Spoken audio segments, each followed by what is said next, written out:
Beaucoup se sont inquiétés de ne pas me voir.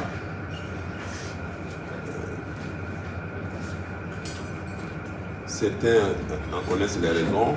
Je voudrais, pour ceux qui sont là, qui ont eu les raisons, les remercier pour leur soutien.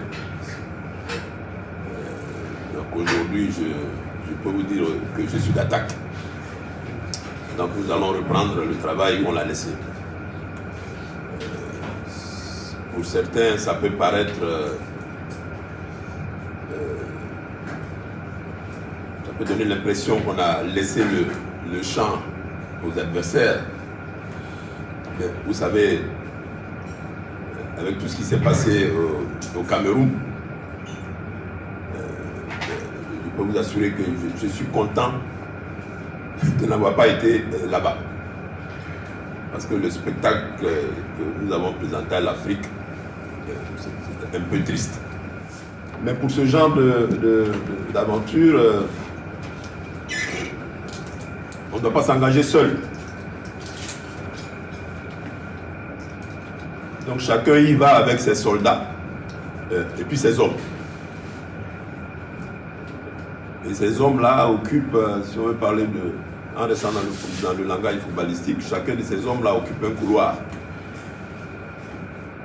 Donc on attaque ensemble, on défend ensemble. Voilà, ce n'est pas une affaire personnelle. Même si ça donne à certains l'impression, c'est un aboutissement. C'est vraiment un aboutissement. Nous avons nos chances. C'est à nous de faire en sorte que l'essai soit réussi. Nous sommes en présence d'une CAF malade. Ce n'est pas moi qui vais le dire, c'est devenu une autorité publique. Donc c'est à nous de trouver les solutions pour que la CAF revienne sur les rails et que ce soit pour nous une fierté d'abord de la diriger, de diagnostiquer son mal et d'en faire un élément de travail qui soit la fierté de tous les Africains. Alors Jacques Anouma, qui était un petit peu sorti des radars ces dernières semaines, c'est vrai qu'il ne s'exprimait pas beaucoup, et bien ça y est, il a enfin pris la parole. Qu'est-ce que vous retenez de son intervention? D'Angelès. Si on attaque ensemble, on défend ensemble, c'est une affaire très sérieuse, tout simplement. Il demande à la presse vraiment de Côte d'Ivoire dans l'accompagner lors de la campagne, parce qu'on le sait bien, Jacques Anouma veut diriger la CAF, bien sûr, donc rencontrer la presse sportive ici en Côte d'Ivoire, la presse dans son entièreté vraiment, et puis donner ce message-là, permettre à ces personnes-là de pouvoir aussi connaître son plan de développement et puis l'accompagner à travers tout ce qu'il va faire, bien sûr. D'accord. Yves Boris, vous allez répondre dans quelques instants. Juste le temps pour moi, pardon, de rappeler aux téléspectateurs qu'ils peuvent appeler au 27 21 59 93 99, 27 21 59 93 99. Eh bien, qu'est-ce que vous attendez du candidat Jacques Anouma? Voilà, n'hésitez pas à nous dire ce que vous en pensez.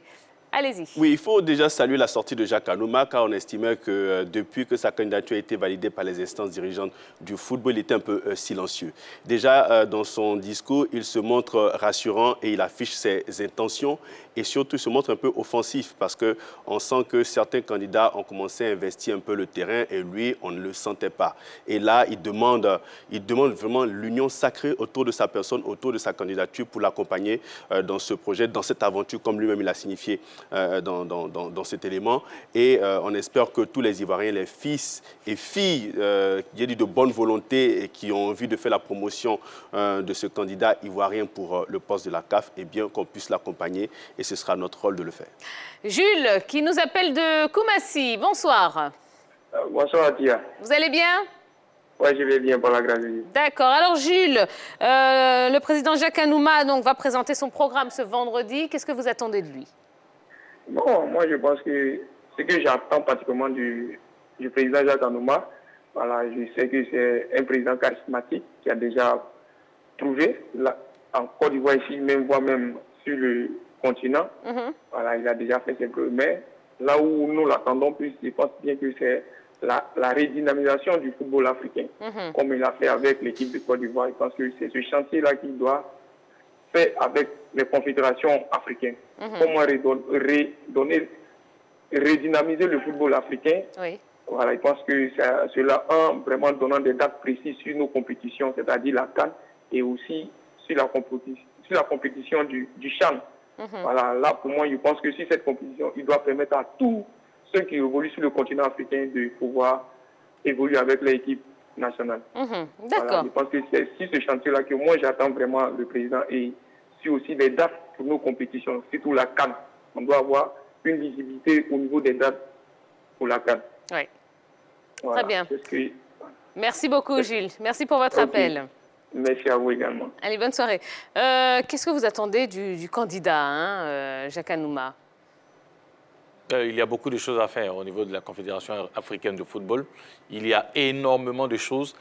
Quand on était un peu sous la gouvernance de M. Ayatou et surtout à l'élection de Ahmad, beaucoup de choses avaient été annoncées, notamment beaucoup de réformes.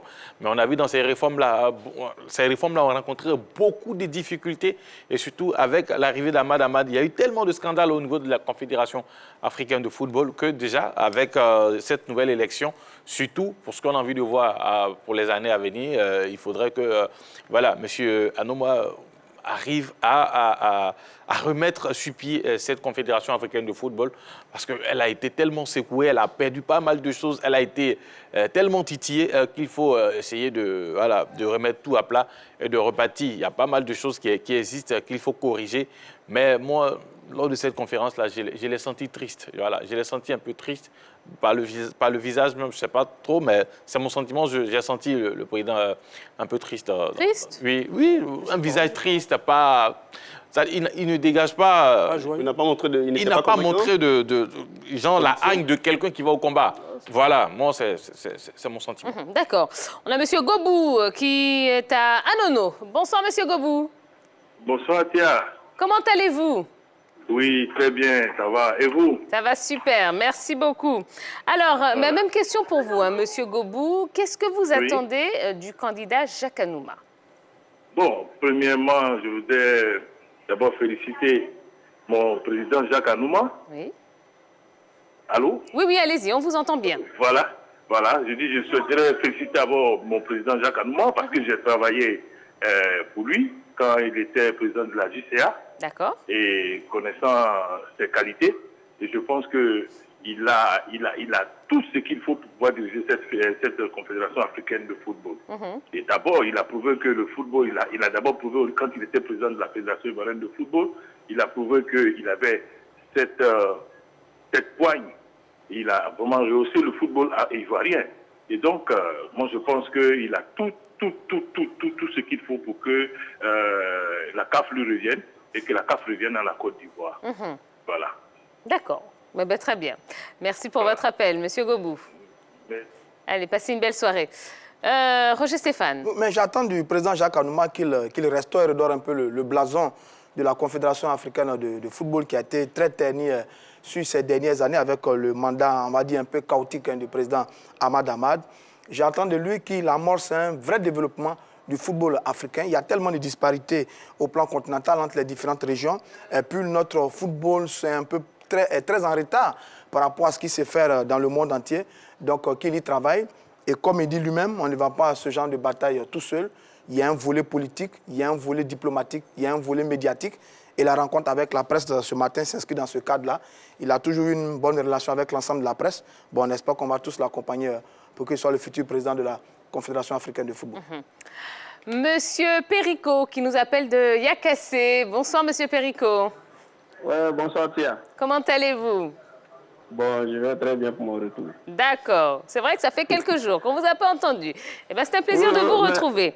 Alors... Non, mais pour vous, jeune, c'est pas facile. Hein. Ah, ben voilà. Mais vous devez avoir le secret, Monsieur Perico. Alors, qu'est-ce que vous attendez du président Jacques Anouma, qui va présenter son programme officiellement vendredi? Oui, laissez-moi saluer d'abord tous les chroniqueurs. Allez-y. Et puis, dites-moi, pourquoi quand les matchs des U20 là passent, on n'a pas le son sur la 3? Bon, bon, vraiment, je ne sais pas vous êtes sûr que vous avez augmenté le son avec la télécommande parce que on n'a pas ce retour-là, hein? Non.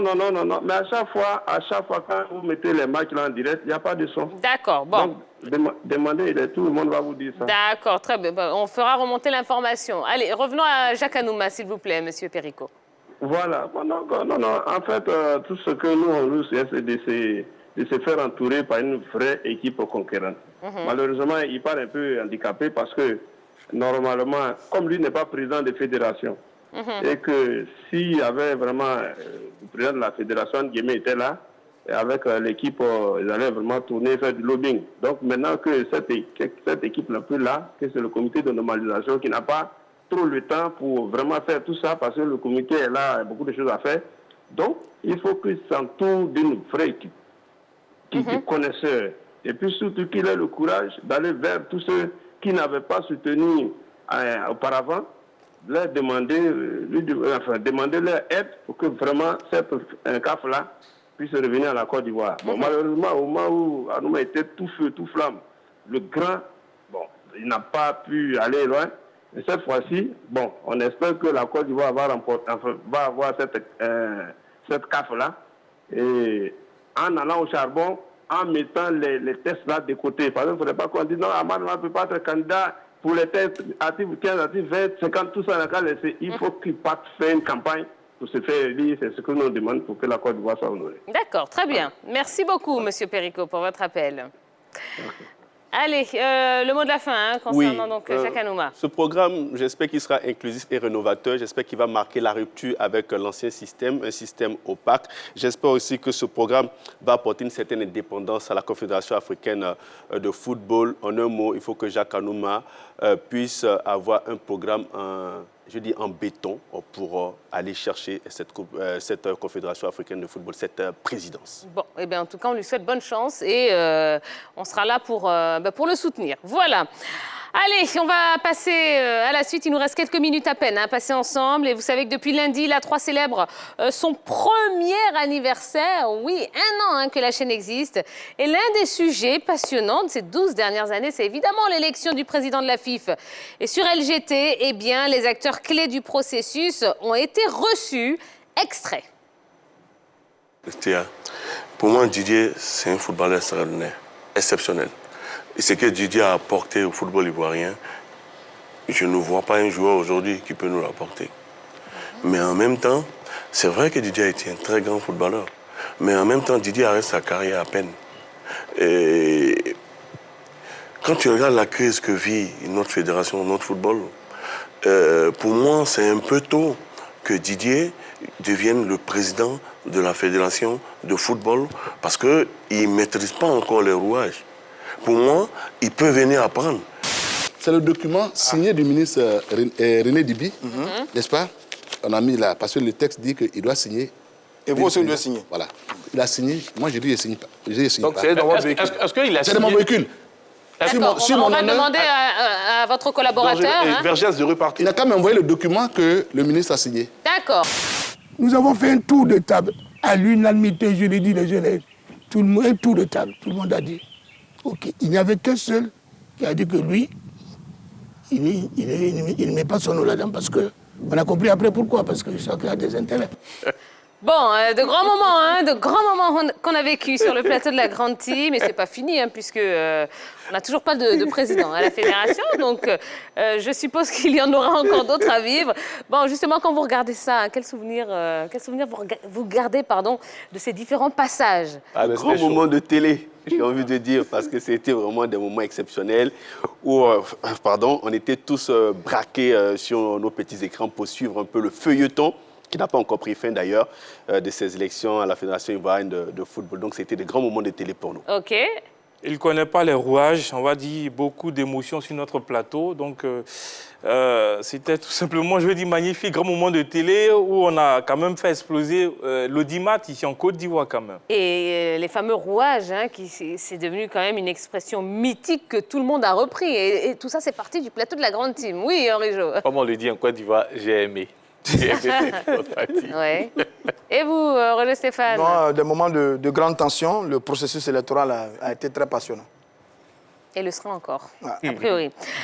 Allez, la grande team, hein, eh bien, c'est aussi notre duo de choc, les Wallo-Ballo, ben oui, qui vont arriver sur le plateau. Ah, on va vous voir en grand, là, c'est ici.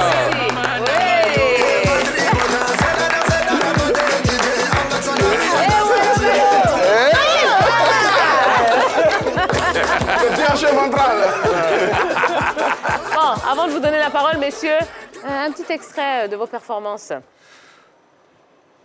il se passe des choses en Italie. Wallo-Ballo, expliquez-nous tout.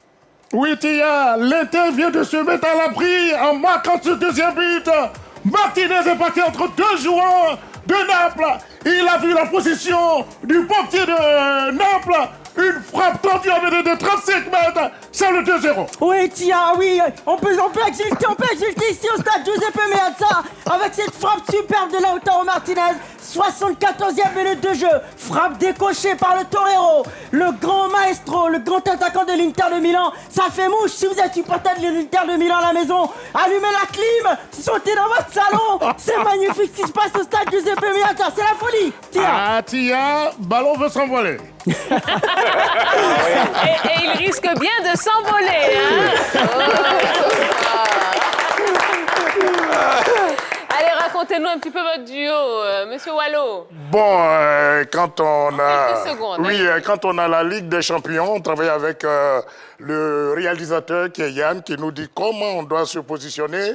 Et nous, à notre tour, on lui dit quelle musique il faut mettre quand il y a des buts. Et vous, votre musique préférée quand même, mais moi j'aime ce qui est dosé, rythmé.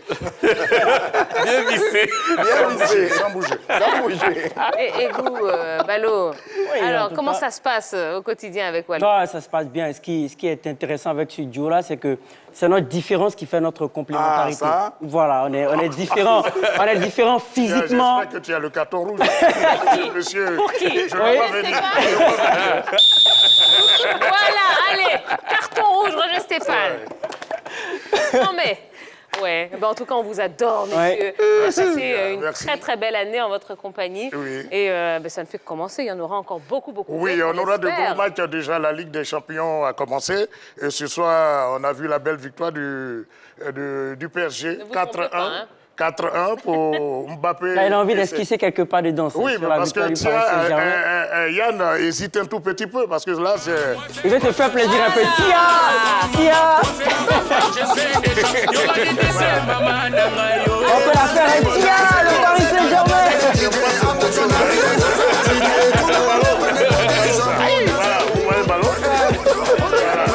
Il faut que je dise un mot. Wallo, je l'appelle Beckenbauer, c'est l'empereur. Et Ballo, c'est le Lionel Messi. D'accord. Vraiment, les révélations de toute cette campagne. Bravo, messieurs. Eh bien, merci beaucoup, messieurs. Allez, ça y est, c'est la fin de ce numéro de la Grande Team. On espère que vous vous êtes bien amusés, que vous avez passé une belle soirée en notre compagnie.